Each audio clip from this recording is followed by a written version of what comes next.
नमस्कार दोस्तों, कैसे हैं आप लोग। आज फिर एक नए वीडियो में आपका स्वागत है। दोस्तों, हम लोगों का जो टॉपिक रहेगा आज वो रहेगा नेपाल के ऊपर। ठीक है, नेपाल का स्टैटिक जीके हम लोग समझेंगे और स्टैटिक जीके का ही हम लोगों का चैप्टर भी चल रहा है। जो इंडिया के किनारे किनारे जितने कंट्री लगते हैं, हमने एक एक कंट्री उठाया है और पूरी डिटेल में अच्छे से हमने पूरा कंप्लीट समझा दिया है। ठीक है, और आज हम लोगों का जो इंडिया के किनारे जितने कंट्री आते हैं उसके बारे में आज लास्ट टॉपिक है, जो नेपाल बचा हुआ है। ठीक है दोस्तों, बाकी सारे कंट्री के बारे में हमने बता दिया है। और जैसे पीओके हो गया, सियाचिन हो गया, सरक्रीक हो गया, अक्साई चीन हो गया, यानी जो विवादित एरिया है दोस्तों उसको भी हमने अच्छा खासा कवर किया हुआ है। अगर वीडियो नहीं देखे हैं तो जा करके देख लीजिएगा, बेहतर तरीके से अच्छे से सबको समझ में आ जाएगा। एकदम समझ जाइए कि स्टैटिक जीके का क्लास अगर पूरी कर लेते हैं ना तो एक भी क्वेश्चन आपसे छूटेगा नहीं। एकदम धुआं धुआं कर दिए हैं, इतना बेहतर तरीके से पढ़ाए हैं कि मजा आ जाएगा। आप लोग जा करके वीडियो देखिए पहले। ठीक है, तो आज हम लोग समझेंगे नेपाल के बारे में। नेपाल का कुछ हमने यहाँ पे देखिए फिगर समझा रखा है, फिगर बनाया है। फिगर के थ्रू भी हम लोग समझेंगे ये क्या कहते हैं, इसके कुछ फैक्ट के बारे में। ठीक है दोस्तों, हमने लगभग मैं हर वीडियो में आपको बताता हूं कि आपको क्या कहते हैं, मैप के बारे में नॉलेज होना जरूरी है। ठीक है, मैप के बारे में अगर नॉलेज आपको है तो समझ जाइए, बहुत ही अच्छे खासे से बहुत बेहतर तरीके से समझ में आ जाएगा। ठीक है, तो देखिए ये है लगभग नेपाल का फिगर, हुबहू लगभग हमने तो नहीं बना पाया है लेकिन लगभग ऐसे ही है। ठीक है, अब कितने लोगों को पता भी नहीं चल पाएगा कि नेपाल है। ठीक है, तो देखिए सबसे पहले समझने की कोशिश करिए। यहाँ पे नेपाल यहाँ पे लिखा हुआ है, अब इसका क्या कहते हैं, इसका फिगर है। अब दोस्तों नेपाल जो है, ध्यान से आप लोग समझिए, बस वीडियो देखते रहिए। दोस्तों नेपाल जो है ये 3 भागों में बटा हुआ है। ठीक है, इस एक पॉइंट तो आपको कंफर्म होगा, किसी को शक नहीं होगा कि नेपाल जो है ये पहाड़ी एरिया है, पर्वतीय एरिया है। ठीक है, यानी अब कहा भी जाता है कि नेपाल जो है ये हिमालय की गोद में बसा हुआ है। नेपाल क्वेश्चन पूछता है कि कौन सा वह देश है जो हिमालय की गोद में बसा हुआ है, तो ये हो जाता है नेपाल। ठीक है, कितना सिंपल सा सवाल है, क्वेश्चन पूछता है। तो ये नेपाल जो है ये 3 भागों में बटा हुआ है दोस्तों। सबसे पहले आ जाता है आपका क्या, बृहद हिमालय, जिसको ग्रेट हिमालय भी कह सकते हैं। ठीक है, ग्रेट हिमालय। ठीक है, दूसरा आ जाएगा आपका महाभारत हिमालय और तीसरा आ जाएगा आपका शिवालिक हिमालय। अब ये तीनों पार्ट है जो दोस्तों ये इंडियन भी है, ग्रेट हिमालय, महाभारत जिसको मिडिल हिमालय बोला जाता है, और तीसरा लास्ट शिवालिक हिमालय। अब दोस्तों ये जो शिवालिक हिमालय है ना, ये नेपाल के लिए काफी इंपॉर्टेंट है। ठीक है, नेपाल के लिए शिवालिक हिमालय काफी इंपॉर्टेंट है और इसी को तराई क्षेत्र भी बोला जाता है। ठीक है, तराई क्षेत्र। अब देखिए तराई क्षेत्र पूरी अगर नेपाल में देखेंगे तो सबसे बेहतर एरिया दोस्तों जो है वो तराई क्षेत्र ही है। ठीक है, सबसे बेहतर एरिया अगर देखेंगे, सबसे ज्यादा जनसंख्या अगर निवास करती है या सबसे ज्यादा कृषि होता है यानी खेती बाड़ी जिसमें ज्यादा होता है, सबसे ज्यादा जहां जनसंख्या निवास करती है, और ये भी कह सकते हैं जो ज्यादा डेवलप है वो कौन सा है, ये शिवालिक हिमालय यानी तराई क्षेत्र ही है। अब यहाँ पे रीजन क्या है, क्यों इतना डेवलप है, क्यों यहाँ पे ज्यादा जनसंख्या रहता है दोस्तों। यहाँ पे ज्यादा जनसंख्या कृषि होने का रीजन यही है कि ये समतल एरिया है। ठीक है, शिवालिक एरिया जो है तराई क्षेत्र, इसीलिए इसको तराई क्षेत्र बोला जाता है, यानी तटीय क्षेत्र, समतल एरिया है। और यहाँ पे अच्छा खासा पानी इनको मिल जाता है, खेत के लिए भाई जरूरी होता है पानी, तो पानी यहाँ पे पर्याप्त मात्रा में मिल जाता है। जैसे बिहार, उत्तर प्रदेश, वेस्ट बंगाल, इधर उत्तराखंड है, बस वही एरिया आपका तराई क्षेत्र यानी शिवालिक हिमालय है नेपाल का। ठीक है, तो आप ध्यान से समझिए, इसको तराई क्षेत्र बोला जाता है, यहीं पे ज्यादातर कृषि होता है, सबसे ज्यादा जनसंख्या निवास करती है और जानवर भी ज्यादा यहीं पे रहते हैं। ठीक है दोस्तों, अब देखिए दूसरा आ जाता है आपका, ये तो पहला नंबर हो गया, और दूसरा आ जाता है आपका ये क्या कहते हैं, महाभारत हिमालय। ठीक है, अब ये मिडिल हिमालय या महाभारत हिमालय जो बीच का आता है नेपाल का दोस्तों। ठीक है, यहाँ पे भी जनसंख्या निवास करता है लेकिन तराई क्षेत्र से कम यहाँ पे करती है, क्योंकि अब ये पहाड़ी एरिया है। एक तरह से कह सकते हैं, ये पहाड़ी कह नहीं सकते हैं दोस्तों, महाभारत हिमालय जो है ये पहाड़ी एरिया ही है। ठीक है, तो पहाड़ी एरिया है, यहाँ पे जनसंख्या कम निवास करती है और यहाँ पे ज्यादातर लोग दोस्तों पहाड़ी रहते हैं, पहाड़ी मूल के रहते हैं। ये एक जाति है, जनजाति है, पहाड़ी जनजाति। ठीक है, नेपाल में महाभारत हिमालय जो है इस एरिया में पहाड़ी जनजाति रहती है। उनका चेहरा चिपटा होता है और कद छोटा होता है, कद छोटा होता है, और दोस्तों जो पैर होता है ना वो पैर अच्छा खासा मोटा होता है। ठीक है, चेहरा चपटा होता है, गोरे होंगे और कद छोट होता है, पैर काफी मोटा होता है। पैर मोटा होने का वजह यही होता है दोस्तों, मजबूत इसलिए होता है कि वो पहाड़ी एरिया होता है और उनका डेली चढ़ने का प्रैक्टिस बना रहता है। आपको पता होगा कि अगर आप डेली आप चढ़ रहे हैं किसी चीज पे, पर्वत पे चढ़ रहे हैं या सीढ़ी पे चढ़ रहे हैं, तो पैर ऑटोमेटिक मजबूत होगा और कद छोटा होगा क्योंकि प्रेशर बनता है। ठीक है, तो पहाड़ी जो है महाभारत हिमालय है, आपको समझ में आ गया होगा। यहाँ पे पहाड़ी जनजाति रहती है। ठीक है, तराई क्षेत्र से कम यहाँ पे जनसंख्या निवास करती है। ठीक है, अब देखिए दोस्तों तीसरा आ जाता है आपका बृहद हिमालय। ठीक है, तीसरा आ जाता है आपका बृहद हिमालय या ग्रेट हिमालय। अब देखिए यहाँ पे पूरा लगभग बर्फ ही बर्फ है। जो सबसे लास्ट पॉइंट आता है बृहद हिमालय, ग्रेट हिमालय, दोस्तों यहाँ पे बर्फ ही बर्फ है। पूरी तरह से बर्फ नहीं है, लेकिन मैक्सिमम 80 से 85% देखेंगे तो यहाँ पे बर्फ है और यहाँ पे जनसंख्या निवास नहीं करती है। बहुत ही यक्का दुक्का लोग यहाँ पे जनसंख्या निवास करती है बृहद हिमालय, क्योंकि बर्फ है। बहुत ही यहाँ पे समस्या है, हमेशा बर्फ यहाँ पे फिसलन रहता है, कट के गिरता रहता है, तो यहाँ पे दिक्कतें होता है। और दोस्तों आपको पता होना चाहिए कि भारत का नेपाल का जितने माउंटेन है, जितने मतलब चोटियां हैं, सब इधर ही है। जैसे यहाँ पे देखिए ये कौन सा एरिया है, ये आपका सिक्किम आ जाएगा दोस्तों। सिक्किम, सिक्किम किसका भाग है? भारत का। ठीक है, आपको पता होना चाहिए दोस्तों, सिक्किम भारत का भाग है। ठीक है, और यहाँ पे आ जाएगा आपका कंचनजंगा, यहाँ पे आ जाएगा माउंट एवरेस्ट, यहाँ पे आ जाएगा आपका क्या, यहाँ पे आ जाएगा मंसालू, अन्नापूर्णा, धौलागिरी। यानी आप देख सकते हैं कि बृहद हिमालय जो है उसी के पार्ट में सारे चोटियां आ रही हैं। यानी जो पीक है, हाईएस्ट पीक बृहद हिमालय के ही भाग में आ रही हैं। यानी यहाँ पे बर्फ ही बर्फ है, जनसंख्या निवास नहीं करती है। ठीक है दोस्तों, अब ये तो पूरी तरह से समझ में आ गया होगा। अब देखिए, अब ये तो पूरी तरह से आपको हिस्ट्री समझ में आ गया होगा। इसका जो भौगोलिक क्षेत्र है, भौगोलिक क्षेत्र जो 3 भागों में बांटा गया है। ठीक है, 3 भागों में बांटा गया है नेपाल को, बृहद हिमालय, महाभारत हिमालय, शिवालिक हिमालय। ठीक है, अब इसके हम लोग कुछ फैक्ट समझेंगे, जो फैक्ट आपके पेपर में पूछा जाता है दोस्तों, और काफी इंपॉर्टेंट है। भारत का पड़ोसी देश है, काफी इंपॉर्टेंट देश है ये भारत के लिए। ठीक है, इसीलिए सारे पॉइंट आप याद रखेंगे। अभी हम इसको बता रहे हैं, मतलब पॉइंट बाय पॉइंट आप दिमाग में रखेंगे।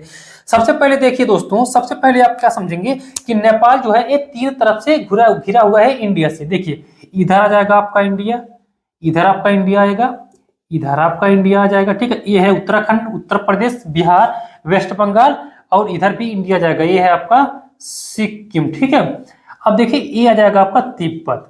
आपको पता होना चाहिए तिब्बत के बारे में भी हमने वीडियो बना दिया है कि तिब्बत पे कैसे चीन अधिकार कर लिया, तिब्बत क्यों नहीं आजाद हो पाया। ठीक है, तो इधर है तिब्बत। अगर पूरी तरह से देखेंगे तो चीन जो है, चीन तो ऊपर आता है, चीन नेपाल की सीमा से नहीं लगता है, लेकिन तिब्बत पे अधिकार कर रखा है, तो तिब्बत की सीमा नेपाल से लगती है। तो यानी अब नेपाल की सीमा किससे लगती है? चीन से लगती है। ठीक है दोस्तों, अब यहाँ पे पॉइंट को समझिए।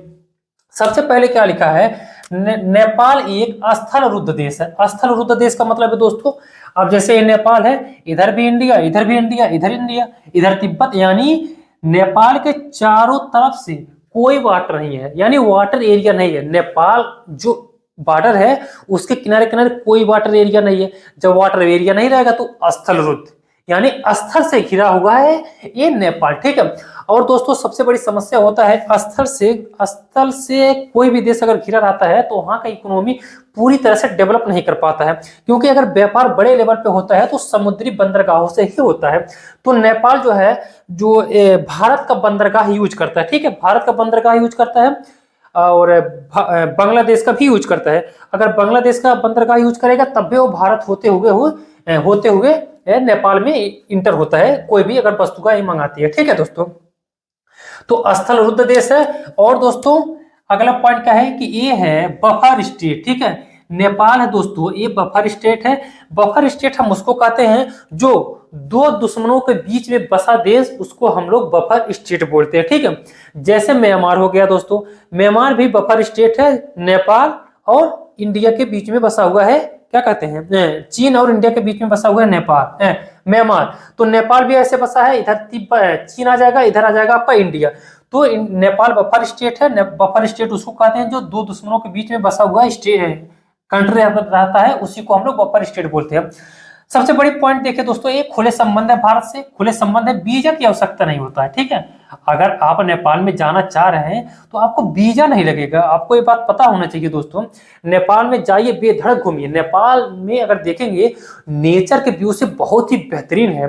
नेपाल में आप घूमने जाएं, मैं तो गया हूं घूमने, बहुत ही बेहतर चीज है, पहाड़ी है, सब पर्वतें हैं, एकदम गजब का चीज है, झकास है।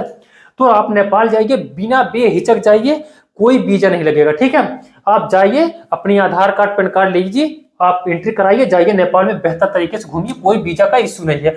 तो भारत से खुले संबंध है, वीजा नहीं लगता है, ठीक है दोस्तों। अगला पॉइंट क्या लिखा है, नेपाल का 81% नागरिक हिंदू है, इसीलिए इंडिया ज्यादा चाहता है नेपाल को दोस्तों, ठीक है।